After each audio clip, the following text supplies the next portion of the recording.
명절이 되면은 부모, 형제, 일가, 친척들과의 만남이 이루어지는데, 이 명절 때에 우리가 관심을 기울여야 하는 것은 이 관계입니다. 오늘은 명절을 앞두고 있기 때문에 인간관계에 대한 말씀을 나누고 다음에 하나님과의 관계에 대해서 살펴보도록 하겠습니다.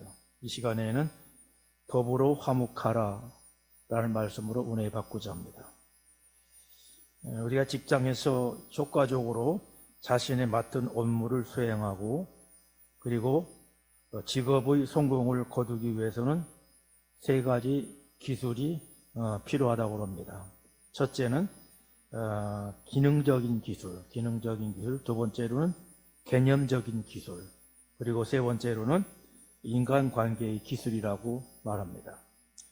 기능적인 기술이라고 하는 것은 자기의 일을 자기가 맡은 그 전문 분야, 업무를 말하는 것이고, 그 다음에 개념적인 기술이라고 하는 것은 거시적으로 조직 전체의 목표 달성과 그리고 생산성 향상을 꾀할 수 있는 기술을 말하는 것입니다. 그리고 인간관계 기술이라는 것은 문자 그대로 직장의 다른 동료 또는 부하들과 상사와의 원만한 관계를 할 수 있는 기술을 말합니다.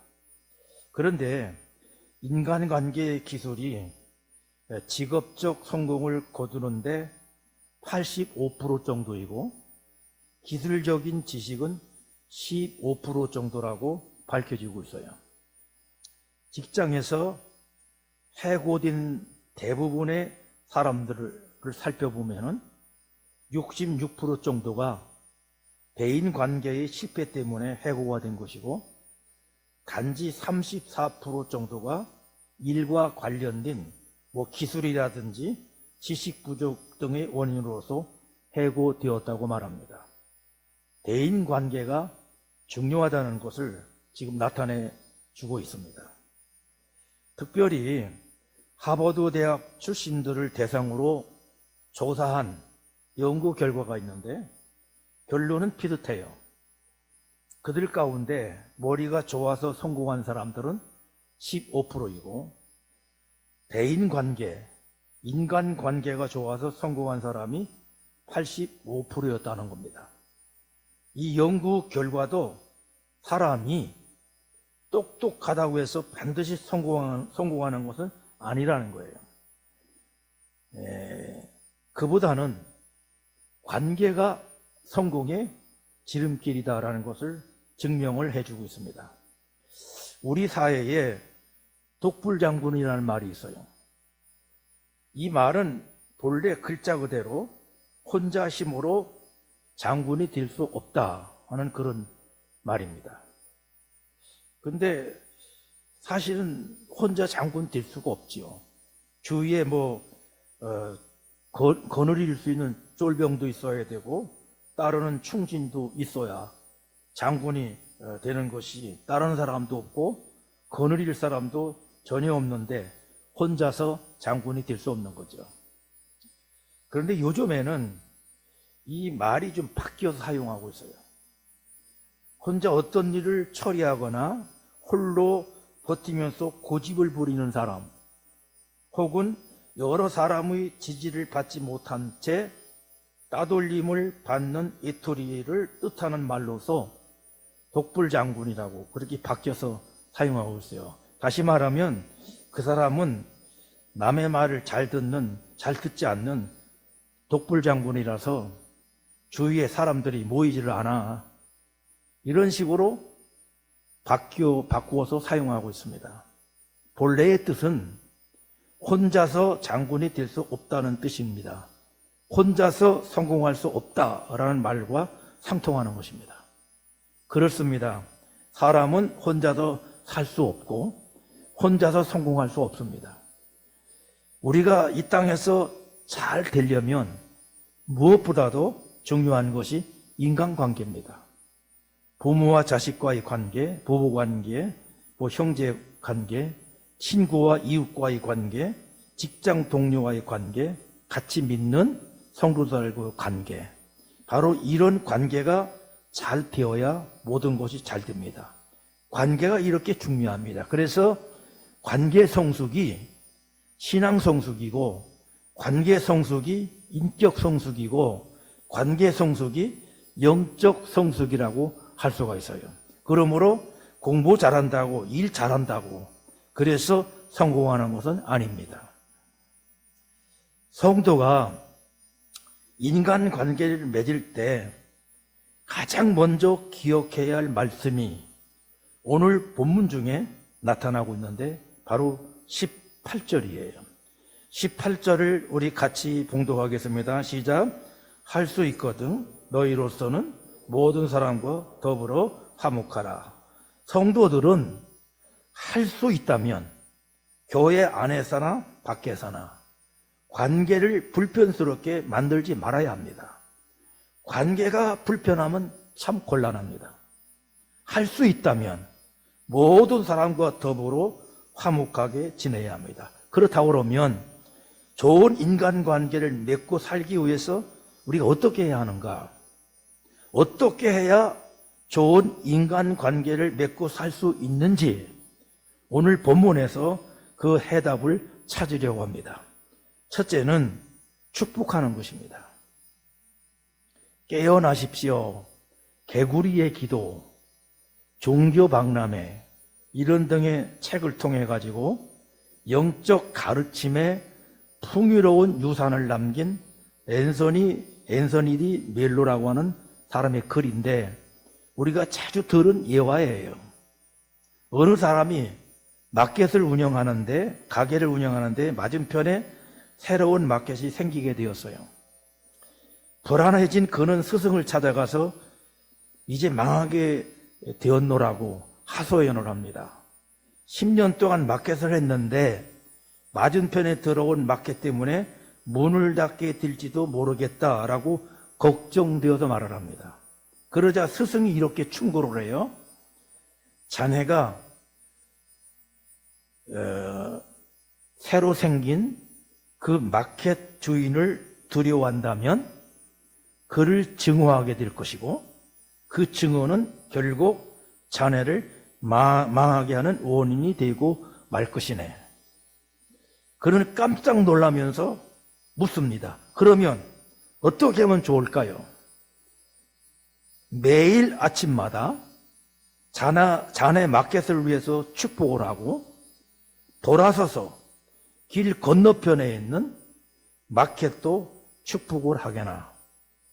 도저히 이해할 수 없는 말이기에 다시 물어요. 아니 스승님, 그는 경쟁자이면서 내 마켓의 피해자인데 어떻게 축복을 합니까? 그러자 스승이 말을 해요. 자네가 그에게 축복하는 것은 무엇이든지 자네에게 좋게 다 뒤돌아올 거야. 그러나 자네가 바라는 저주는 무엇이든 자네를 멸망시키고 말 것이야. 6개월이 지났습니다. 6개월이 지난 후에 마켓 주인이 스승을 찾아와서 이렇게 말을 해요.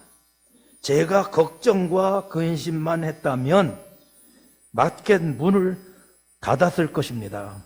그러나 스승님의 말씀대로 해서 지금은 앞에 있었던 그 마켓까지도 내가 인수하게 되었고 어느 때보다도 경기가 좋아졌습니다. 라고 말을 하더라는 것입니다.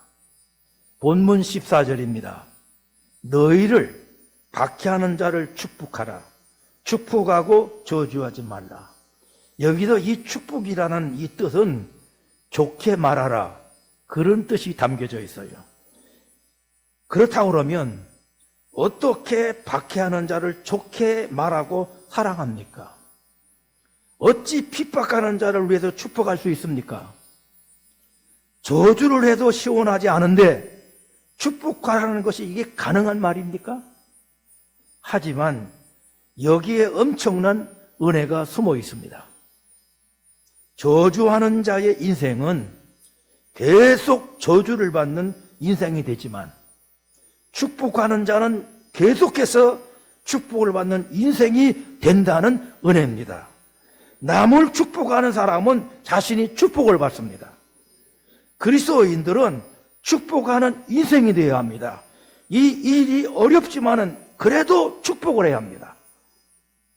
본문 19절부터 21절 보세요. 내 살아가는 자들아, 너희가 친히 원수를 갚지 말고 하나님이 진노하심이 맡기라. 기록되어서되 원수 갚는 것이 내게 있으니 내가 갚으리라. 주께서 말씀하시니라. 내 원수가 줄이거든 먹이고 목마르거든 마시게 하라. 그리함으로 네가 숯불을 그 머리에 쌓아 놓으리라. 악에게 지지 말고 선으로 악을 이기라. 원수 갚는 것은 내가 할 일이니 내가 갚아주겠다라는 겁니다. 우리가 할 일은 뭐라고 말합니까? 원수가 배고플 때 먹을 것 주고 목마를 때 마실 것 주는 거예요. 그렇게 하면 그의 머리에 숯불을 쌓아 놓는 셈이 되는 것입니다. 하나님을 진정으로 믿는다 그러면 우리가 직접 복수할 필요가 없습니다. 우리의 원수를 갚아주시는 분은 하나님이십니다. 그분께 모든 것을 맡겨 놓으시면 돼요. 다만 우리는 원수가 배고플 때 먹을 것 주고 목마를 때 마실 수 있게 하면 됩니다. 그렇게 하면 오히려 그들이 더 부끄러워진다는 거예요. 그래서 숯불을 머리 위에 쌓는 것 같이 얼굴이 화끈 달아올라서 부끄러움을 느끼게 된다는 것입니다. 베드로전서 3장 9절이에요. 악을 악으로 욕을 욕으로 갚지 말고 도리어 복을 빌라. 이를 위하여 너희가 부르심을 입었으니 이는 복을 유업으로 받게 하려 하심이라. 전도자 D.L. 모디는 만나는 사람마다 복을 빌었어요. 아이를 만나도 축복을 했고, 술주정뱅이, 노름꾼, 깡패 이런 사람들을 만나도 축복을 했습니다. 그런데 놀라운 사실은 그가 축복한 대로 되더라는 것입니다.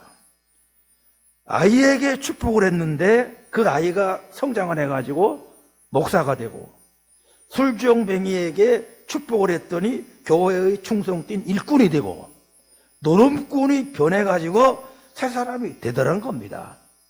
성도 여러분, 저와 여러분은 모든 사람을 축복하는 사람이 되어야 합니다. 이때 더불어 화목이 이루어지고 인간관계도 성공적으로 이루어지게 되는 겁니다. 그래서 이번 명절에는 다른 사람을 많이 축복해서 더불어 화목하는 일이 있기를 간절히 바랍니다. 한번 옆에 사람을 축복해 보겠습니다. 옆 사람에게 복의 통로가 되십시오. 예. 진심으로 하는 사람이 있어요. 예. 감사합니다. 그 다음에 두 번째로는 함께 하여야 합니다. 예솔 최연배 선생님은 일제 때 조선어학회 사건으로 3년간 옥구를 치렀습니다. 해방 후에도 이 한글 사랑에 일생을 바친 위대한 학자예요. 그분이 옥구를 치르고 나온 후의 일인데요. 선생님이 집 앞마당이 항상 깨끗합니다. 매일 새벽에 와서 마당을 쓸고 가는 낯선 청년이 있었기 때문이에요. 어느 날 이웃 사람들이 청년에게 까닭을 물었어요. 그랬더니 그 청년이 이렇게 말을 하는 겁니다. 저는 함흥 감옥에서 최연배 선생님과 한 방에 있었습니다. 배탈이 나서 크게 고생한 적이 있었는데 최 선생님께서 저를 보시고 굶으면 낫는다고 하였습니다. 그러시고는 혼자서 굶기가 어려울 터이니 같이 굶자고 하시면서 하루 종일 저와 함께 굶으셨습니다. 그리고 밤늦게까지 저의 아픈 배를 어루만지면서 정성껏 돌봐주셨습니다. 아무도 돌봐주는 사람이 없는 감옥 속에서 그 받은 은혜를 어떻게 해서라도 갖고 싶었지만은 가진 것이 없는 처지라 선생님 집 마당이라도 쓸어드리려고 생각을 했습니다. 예설 선생은 갇힌 자와 함께 마음을 함께 했습니다. 굶으면 낫는다 라는 말만 했으면 아무 효과가 없었을 것입니다. 같이 굶었습니다. 함께 한 것입니다. 그 결과 함께 일하는 자가 생겼고 도우는 자가 나타난 겁니다. 함께 하면 함께 일하는 자가 됩니다. 함께 즐거워하고 함께 운다면 함께 일하는 자가 될 것이 분명합니다. 그러므로 화목의 지책을 감당하려면 모든 일에 함께 해야 합니다. 본문 15절이에요. 즐거워하는 자들과 함께 즐거워하고 우는 자들과 함께 울라.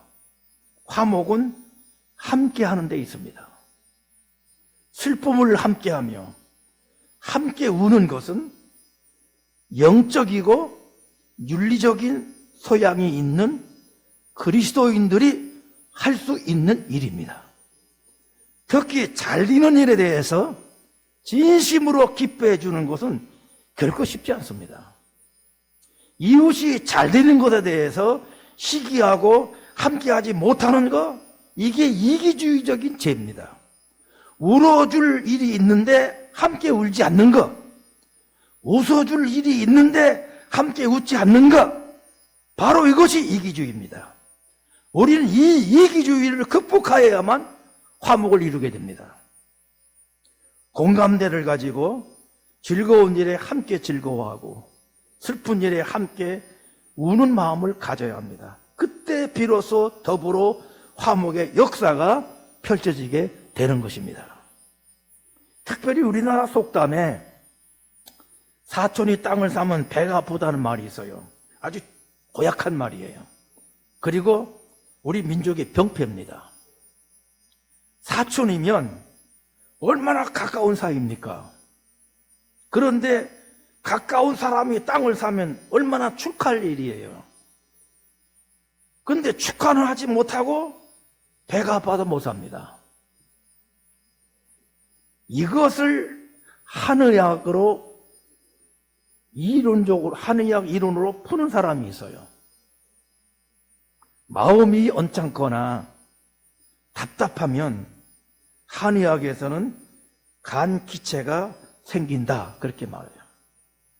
여기서 간기체라고 하는 것은 간 자체의 혈액순환이 잘 되지 않아 가지고 간 기능이 급격히 떨어지는 것을 말해요. 이렇게 간 기능이 떨어지면 담낭의 담점이 생성이 잘 되지도 않고 몸 전체에 혈액순환이 제대로 되지를 않기 때문에 소화 효소 역시 나오지를 못하게 됩니다. 그러다 보니까 비장과 위장, 소화기 계통에 영향을 주어가지고 소화 불량 현상이 자주 나타나게 된다는 겁니다. 이런 사람은요, 축하를 해도 진정으로 하지 않습니다. 잘 되는 것을 눈뜨고 못 보는 사람이 많습니다. 하나님은 오늘 우리가 진정으로 함께하는 자가 되기를 원하십니다. 웃는 자와 함께 웃어주고 우는 자와 함께 웃어줄 수 있고 울어줄 수 있는 이 함께하는 성도가 되어야 한다는 거예요. 이때 비로소 서로 화목이 이루어지는 줄로 믿습니다. 다시 한번 해보겠습니다. 옆 사람에게 함께 하겠습니다. 예, 이번에도 진심으로 하시네요. 예. 그 다음에 세 번째가 뭐냐면 겸손을 해야 합니다. 스티브 도나휴에 져서 사막을 건너는 6가지 방법이라는 책이 있어요. 이 책에 이런 구절이 나옵니다. 타이어에서 공기를 빼고 차의 높이를 낮춰라. 그러면 차가 모래 위로 올라설 수 있다. 바람을 빼요. 바퀴 표면이 넓어져 구덩이에서 나와 사막을 통과한다는 거예요. 여러분, 수영하는 사람들 물에서 힘을 빼야만 몸이 뜹니다. 어깨에 힘을 빼서 방망이를 휘둘러야 홈런이 나옵니다. 좋은 노래를 부르려면 목에서 힘을 빼야 합니다. 우리 지혜 선생님 그렇죠? 예, 맞는데요. 힘을 빼야 돼요. 이 주먹진 손에서 힘을 빼야 공간이 열려가지고 악수다운 악수를 하는 것입니다. 제가 근육통으로 주사를 맞으러 갔는데 좀 주사가 보통 주사보다는 상당히 아프더라고. 그래서 하고 이렇게 소리를 내니까 힘을 빼야죠. 힘을 빼야 아프지 않지요. 힘을 빼서 여기 잔뜩 힘이 들어가 있어요 하면서 근육통 있는 쪽을 두들기더라고. 힘을 빼라 참뜻이 무엇입니까? 힘을 빼라 참뜻이 뭐예요? 겸손하라 이게 아닙니까? 군주론을 쓴 마키아벨리가 이런 말을 했어요. 태초에 힘이 있었다. 힘이 있어야 평화도 유지되고 자유도 있고 낭만도 있다. 힘이 이렇듯 중요하지만 힘처럼 위험한 것도 없다. 힘이 많아지면 무한한 인간인 것처럼 착각하며 자신의 의지에서 벗어날 수 있고, 그리고 유혹하지 않아도 스스로 유혹의 자리로 들어갈 수 있다.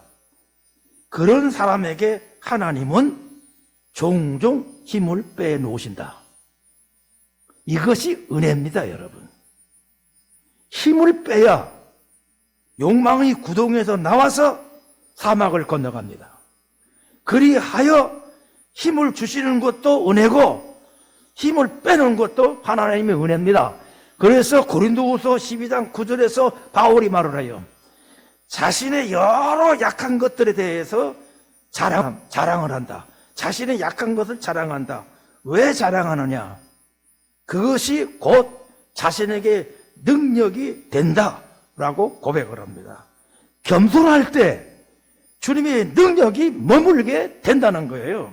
그러므로 겸손으로 더 낮은 자리에 처하기를 즐겨야 하는 것입니다. 본문 16절 보십시오. 서로 마음을 같이하여 높은 데에 마음을 두지 말고 도리어 낮은 데 처하며 스스로 지혜 있는 채 하지 말라. 서로 마음을 같이 하여야 겸손해질 수 있습니다. 겸손한 사람은 다른 사람은 무시하지 않습니다. 높은 데 마음을 두지 않고 낮은 데 처하는 마음을 가집니다. 남보다 더 가졌다든지 또는 남보다 더 배웠다든지 남보다 더 누리고 있다든지 더 나은 어떤 지위나 힘이나 권력이 주어졌다고 해서 교만하게 행하면 안 됩니다. 하나님의 은혜는 낮아져야만 받습니다. 하나님의 은혜를 제대로 아는 사람은 낮아집니다. 하나님은 교만한 자를 대적하십니다. 겸손은 하나님을 드러내는 삶이에요. 나를 높이는 것이 아니라 다른 사람을 높이는 삶입니다.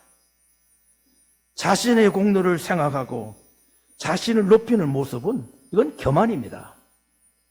그래서 겸손한 자는 언제나 부족을 고백하면서 삽니다. 서로 높아지려고 하지만은 겸손한 사람은 항상 낮아지고 낮은 자리를 항상 선택합니다. 이렇게 하면 화목하게 되는 역사가 나타납니다. 인간관계에 있어서 가장 중요한 것은 나는 너하고는 질적으로 다르다 이렇게 생각하는 것이 아니라 너는 나보다 훨씬 낫다. 이렇게 생각하는 겁니다. 우리 예수님 여러분들 보십시오. 예수님은 단 한 번도 높은 곳에 마음을 두신 적이 없어요. 왕 중의 왕이신 예수님이 궁궐에서 태어나지 않고 가장 낮은 말구에 태어나셨고, 지극히 거룩하고 높으신 하나님께서 가장 추하고 연약한 사람의 형상을 입고 오셨어요. 그분은 가장 낮은 곳에 처한 사람들을 위해서 사시다가 십자가를 지셨고, 그분은 겸손하라, 섬기라, 이 말씀을 수없이 말씀하셨어요. 여러분들은 누굽니까? 그분을 닮고 그분의 제자가 되고 그분의 공로에 의해서 구원받았다는 확신을 가지고 사는 사람들 아닙니까? 그러면 우리가 어떻게 교만할 수 있습니까? 어떻게 우리가 자신을 드러내면서 교만할 수가 있습니까? 낮아질 수밖에 없는 신분을 가진 것이 여러분과 저 자신인 것입니다. 우리나라의 코미디 역사를 보면은 바보 역을 맡은 사람들이 모두 인기가 있어서요. 배삼룡, 이주일, 심영래, 참 더 바보 역할을 맡은 사람들이 대단한 인기가 있어서요. 요즘에 코미디가 있는데 그분들처럼 인기를 얻는 사람들이 별로 없는 것 같더라고요. 여러분, 바보가 뭔지 아십니까? 바보가 뭐예요? 바보가요, 굉장히 의미 있는 말이에요. 바보는 바라볼수록 보고 싶은 사람, 그게 바보예요. 바라볼수록 보고 싶은 사람, 이게 바보입니다. 왜 그럴까요?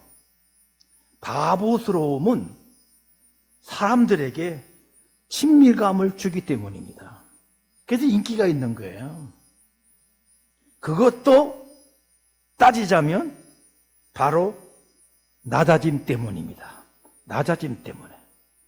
빌립보서 2장 3절에 각각 자기보다 남을 낮게 여기라. 바로 이 마음이 인간 관계를 성공적으로 이끌어가는 겁니다. 성도는 항상 이런 마음으로 인간관계를 맺고 살아야 되는 거예요. 이번에 한번 다시 해봅시다. 옆 사람들에게 겸손히 섬기겠습니다. 아까보다 더 진실하게 하시는 것 같아요. 감사합니다. 성도 여러분, 관계 회복처럼 중요한 것도 시급한 것도 없어요. 관계를 회복하는데 많은 노력이 필요합니다. 기독교는 종교가 아닙니다. 기독교는 관계입니다. 관계의 완성은 여러분들이 앞에 보고 있는 저 십자가입니다. 십자가의 종과 힘이 만나는 꼭지점, 거기가 관계의 완성 지점입니다.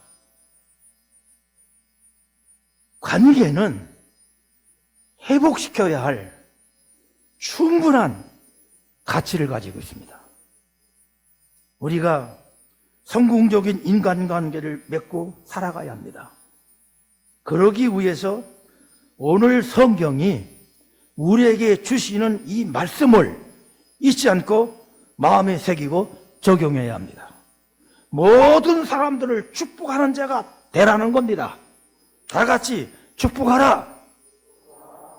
조금 약해지요? 축복하라. 무슨 일이든지 항상 함께하는 자가 되라는 거예요. 다 같이 함께하라. 높은 데 마음을 두지 말고 항상 나보다 남을 낮게 여기라는 겁니다. 다 같이 겸손하라. 이것이 하나님께서 주시는 관계 회복을 위한 방법이에요, 여러분. 하나님이 우리에게 말씀을 통해서 주신 관계 회복의 방법입니다. 아무쪼록 여러분들은 영적으로, 인격적으로, 그리고 사회적으로 관계의 성숙을 이루십시오. 할 수 있는 한 좋은 인간관계를 맺음으로 서로 화목하는 일을 이루십시오. 이번 명절에는 우리 모두 이런 아름다운 모습을 보여주는 삶을 사는 여러분들이 되기를 간절히 바랍니다. 믿습니까? 예, 기도하겠습니다.